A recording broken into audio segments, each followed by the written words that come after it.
back to the channel. I'm Rochelle, this is Brampton Gardener, and today we are having some pound cake with our coffee. Sheri at Southern Roots messaged me a while ago and asked me if I wanted to be part of this wonderful collab called Pounding into March 25. I will leave the hashtag down below, hopefully on the screen flashing, because I always get these hashtags wrong.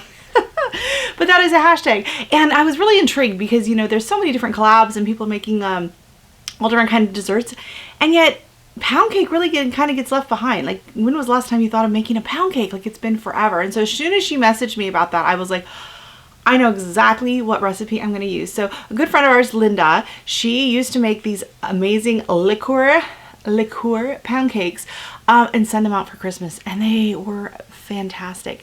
And so I got the recipe from her years ago because since I moved to Canada, it was a lot more expensive. She's like, I can't, because they literally weigh a pound, right? Like, they are heavy.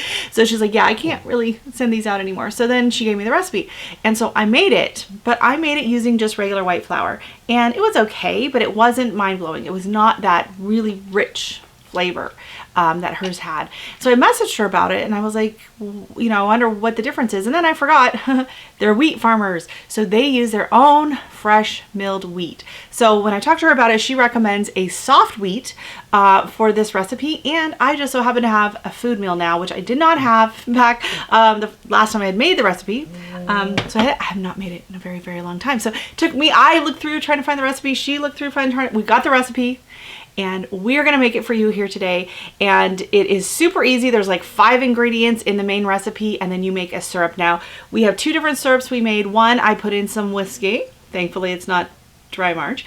And the other one, my daughter put in some lemon juice, so made it a really like a lemon pound cake. Both of them are fantastic. So let's go see how we did it. All right, so we're gonna prep our ingredients. So in this bowl, I have 3 3/4 cup of powdered sugar. And then we have 6 eggs. We are just gonna crack them in here. That was a big one.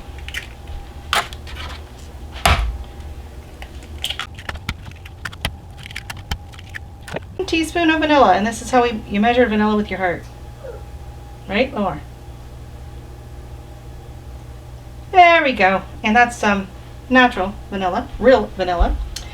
Okay, so it's a very simple ingredient. It has 5 ingredients. So now we need the flour and the butter. And for this recipe, it calls for 1.5 cups of butter. So we have butter, powdered sugar, and I've never really made any other recipe that calls for powdered sugar. I'm in the baking part. 6 eggs, a teaspoon of vanilla, and then 2 3/4 cup of flour. But what kind of flour are we gonna use? Let me show you. Fresh milled wheat. So this is what a wheatberry looks like. Wheat, or Wheatberries as they're called, into the NutriMill. And I'm gonna put about 2.5 cups in order to get the full 3 cups, because you end up getting a little bit more. So that was 2 cups. So we're gonna go with 2.5 there. 2 and 3.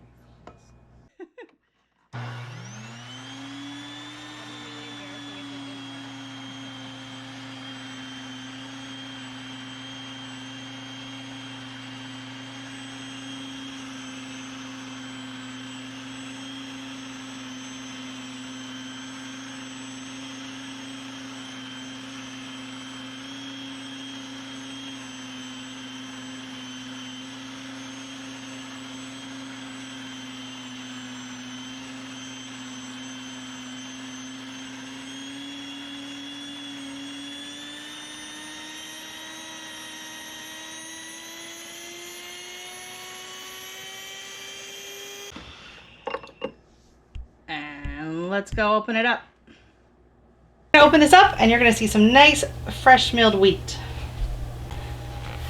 Look at that. And it's really nice. It is so light and fluffy, and it is warm. So this is what it's gonna look like. And whenever you're using fresh milled flour like this, you want to use a little bit extra than what the recipe calls for, just because of how soft it is. So when the recipe is going to call for 2 3/4 cup, I'm going to just go with straight up 3 cups.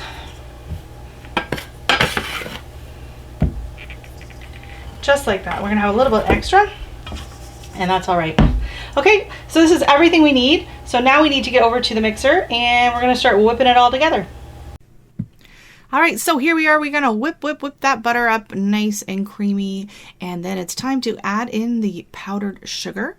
So once we get that nicely creamed up, it is time to start adding in our eggs one at a time.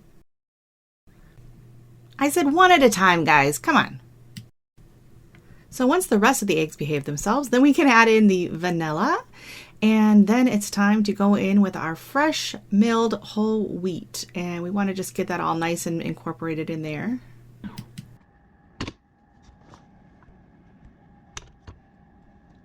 Yummy. So put it into our pans. The sides of the pan, and I just put a piece of parchment across the bottom just to make it easier to get them out.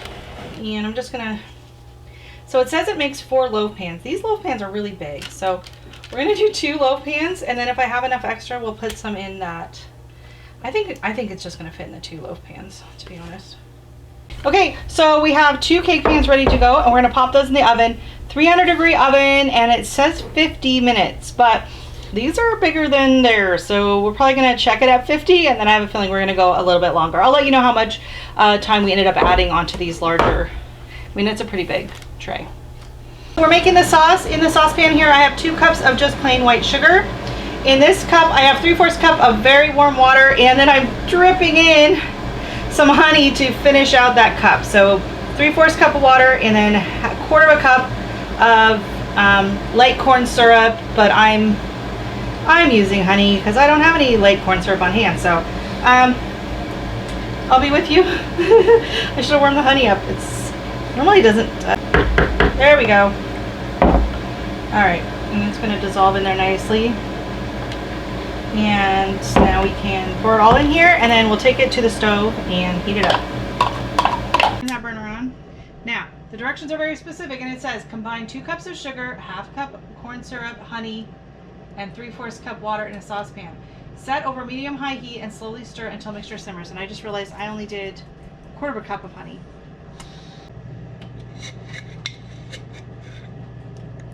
All right, that should be good. Okay, so you just want to give it a little gentle stir until it comes to a simmer. Once it starts simmering, then you stop stirring. Okay, so we're gonna just leave it like that until it comes to a boil. And then once it comes to a boil, we're gonna cover it until the sugar dissolves and the liquid is clear, which I'm not sure how we'll know when it's covered. We'll have to check on it. But we're not allowed to stir it anymore now that it's come to a simmer. If you stir it between now and the time you're done and you add in your booze, it's gonna crystallize as it cools onto the cake, and that's gonna be gross. So we will meet you back here. I'll show you when it comes to a boil, and then we'll put the lid on. So it's coming to a boil, and we're gonna put the lid on. Oh, you can see yourself. How embarrassing. Okay, so here it is. It is clear, and then we are going to wait 5 minutes, let it cool down a little bit, and then we can add in our flavoring. So I'm gonna go with, we're dividing this in half. So one of the containers will be for my daughter. She's gonna go with like a lemon simple syrup. She's gonna add lemon to this, and I'm gonna go in with some Canadian whiskey. The actual recipe, and it says you can stir in 1 1/4 cup, so I'm doing half of that because I'm just doing half the recipe. And you can use rum, almond, hazelnut, or orange flavored liqueur. So we're making a liquor cake and a non-liquor cake. So liqueur, I guess, liqueur cake. And here they are, freshly out of the oven. They took about 65 minutes, I want to say. So what you want to do next is you got to poke that cake. So my daughter here just used a toothpick, and she went around every 1/2 inch or so, and you go in about 1 inch deep, and that way your syrup has somewhere to go when you pour it in. So here we are pouring it in. We ended up only using about half of the syrup when we put it in because it was a lot. I think if you divvied it up again amongst the 4, like the recipe called for, you might have needed that much syrup. I don't know, but oh my gosh, this is so good.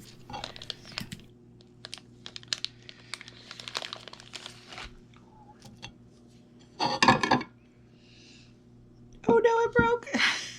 Oh, whoop, nothing to see here. told you it was easy. And now let's taste them. And actually I put them in here. I don't know which is which, but I'm sure I will figure that out real quick because I was pretty heavy-handed with that whiskey. So we'll go in for this one first.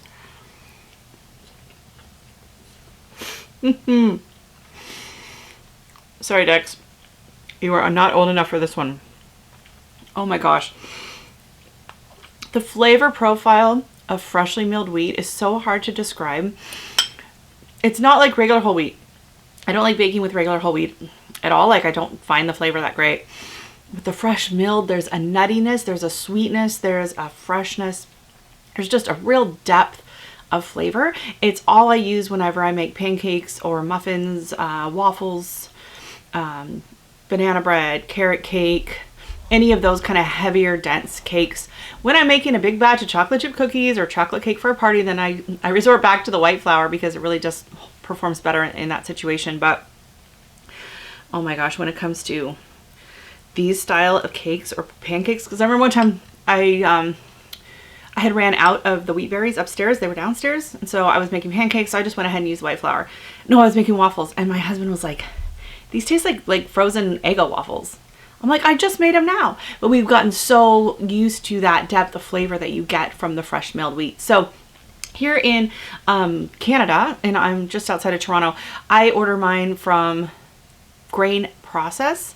My dad bought me the NutriMill years ago, and the hardest part was to actually find Wheatberries. I didn't want to have to, you know, go buy the little tiny bags of Bob's Red Mill at the grocery store. I mean, that would have been outrageous. So I found Grain Process. It's in Toronto, and you can buy it by they have several different bags. I buy it and I put it in a big 5-gallon bucket with the spin-on sealed lids, and it'll last you forever. So anyways, thank you so much for watching. Don't forget to check out Sheri over at Southern Roots and the rest of the pound cakes in this playlist, and I'll see you next time. Bye. Oh, I forgot to taste the lemon one. Here we go. That was a good call. I was trying to decide between lemon or almond. She voted lemon. That is really good. You want a bite? Haha, mine. There we go. If it would turn on, that's nice. All right, so we're gonna open this up, and you're gonna see some really nice, fluffy, freshly milled bread. I mean,